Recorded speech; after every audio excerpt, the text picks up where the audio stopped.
ვადიმ ზელანდი, რეალობის ტრანსერფინგი.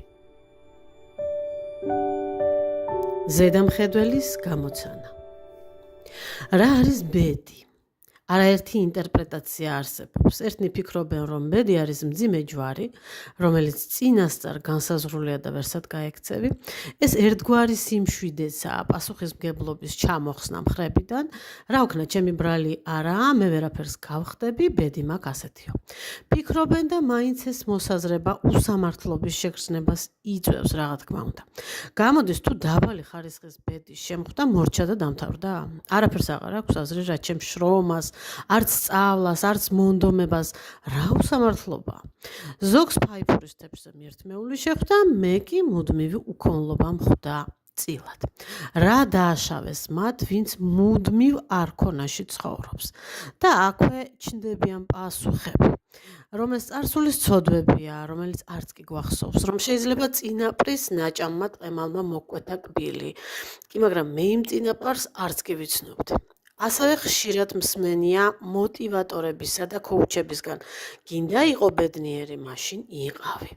და არავინ იძლევა პასუხს კითხვაზე როგორ. გამოდის ვიხარო უქონლობითა და ავადმყოფობით? ნუ თუ არა მაქვს უფლება მინდოდეს უფრო მეტი. ვიხომ სხვაზე ნაკლები, არც ღირსეული, არც ნასწავლი და არც კეთილი არა ვარ. ასეთი ყოფა რაღაც ძალიან უსამართლო და მოსაწყენია. ბევრს ჯერავს, რომ ეს ასეა და ჩვენ მათ გადარწმუნებას არც ვეცდებით.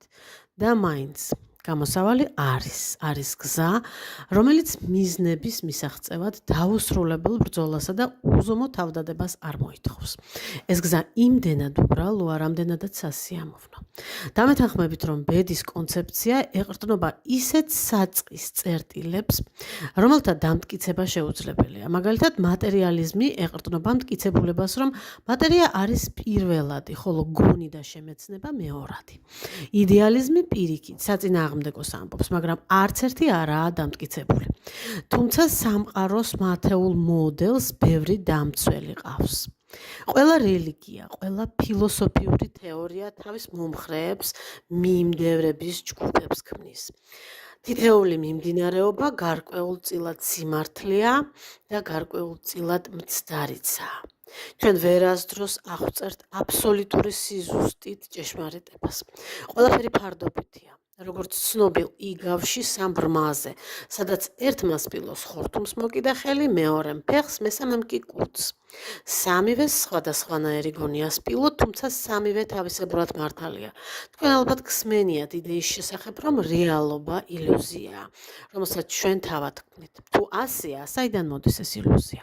გამოდის ჩვენ ყველა კინოს ვუყურებთ. მეორეს მხრივ ყველაფერი ამ იდეის საწინააღმდეგოდ მკაცრად გაწერილი კანონებით მატერიალურია და ჩვენი გონი და ცნობიერება უძლურია და მასზე გავლენას ვერ ახდენს.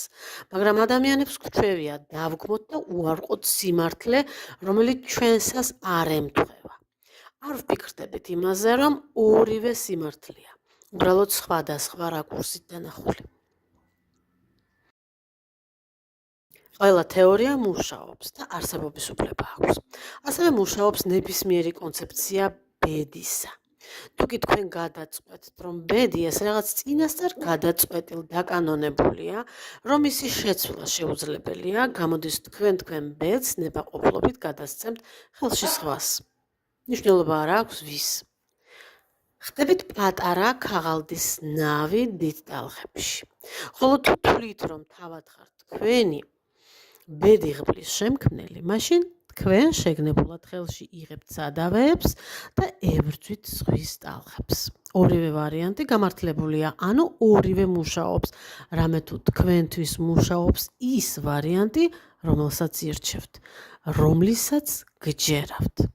ასე მაგალითად, კვანტური ფიზიკა რამდენიმე დაუდასტურებელ დაუმტკიცებელ თეორიაზე დგას.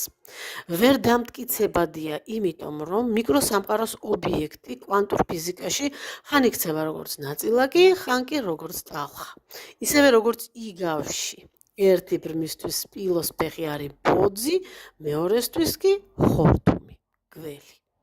სინამდვილეში კი სპილო ყველასთვის ერთია. ანუ ჩვენ ყოველთვის ვიღებთ იმას, რასაც ვირჩევთ.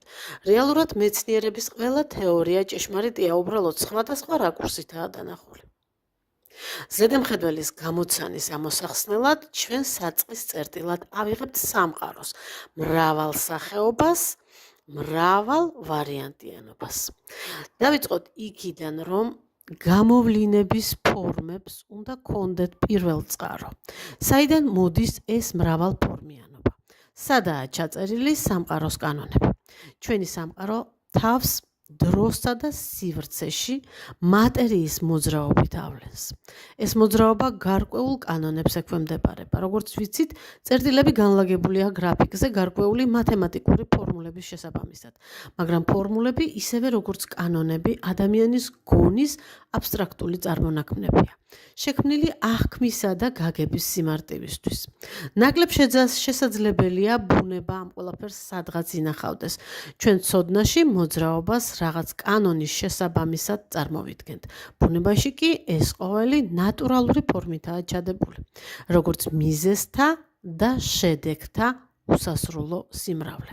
უხეშად რომ ვთქვათ, მონაცემები თითეული მატერიის შესაძლო მოძრაობის წერტილისა ინახება ერთგვარ ინფორმაციულ ველზე, რომელსაც ჩვენ დავუძახებთ შესაძლებლობათა სივრცეს. ის შეიცავს ინფორმაციას ყველაფერზე, რაც იყო, არის და იქნება. შესაძლებლობათა სივრცე სავსებით მატერიალური ინფორმაციული სტრუქტურაა, რომელიც შეიცავს მოვლენათა ყველა ვარიანტს, რაც შეიძლება რომ მოხდეს. შეიძლება ითქვას, შესაძლებლობათა სივრცეში არის ყველაფერი. ღმერთმა იცის და ჩვენ ნურც ვეცდებით, გავიგოთ რა ფორმით ინახება ეს ყველაფერი ერთად.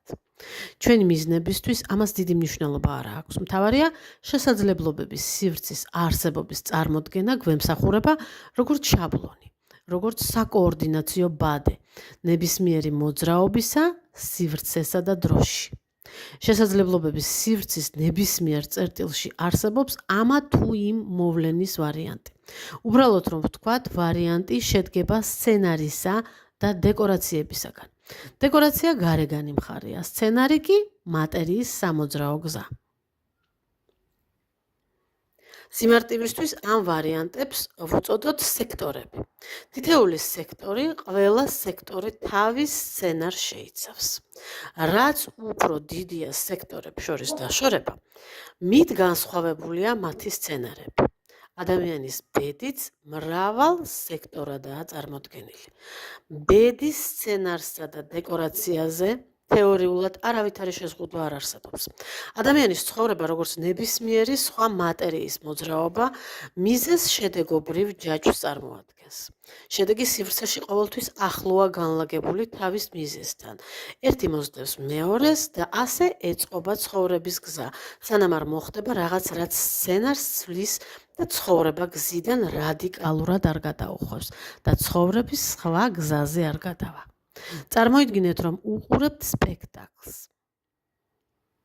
მეორედ ისევ მოდიხართ თეატრში, იგივე სპექტაკლზე. იქ სულ სხვა დეკორაციები გვხვდებათ. შემდეგ თეატრალურ სეზონზე კი იგივე სპექტაკლი, იგივე მსახიობებით, თუმცა ლიბრეტოს მნიშვნელოვანი ცვლილებით მიდის. გარკვეული დროის შემდეგ სხვა თეატრში თქვენ იხილავთ სხვა დასს, სულ სხვა დეკორაციითა და სულ სხვა ინტერპრეტაციით. ამ დროს თქვენ საკმაოდ დაშორდით თქვენ პირველ გზას, პირველ ვარიანტს და გადახვედით ახალ ცხოვრებისეულ გზაზე. თქვენ იღებთ იმას, რასაც ირჩევთ. თქვენი ცხოვრებისეული გზის, ანუ ბედის უსასრულო ვარიანტი არსებობს შესაძლებლობების სივრცეში. ტრანსერფინგი კი გვაძლევს პასუხს კითხვაზე, როგორ გავაკეთოთ ეს.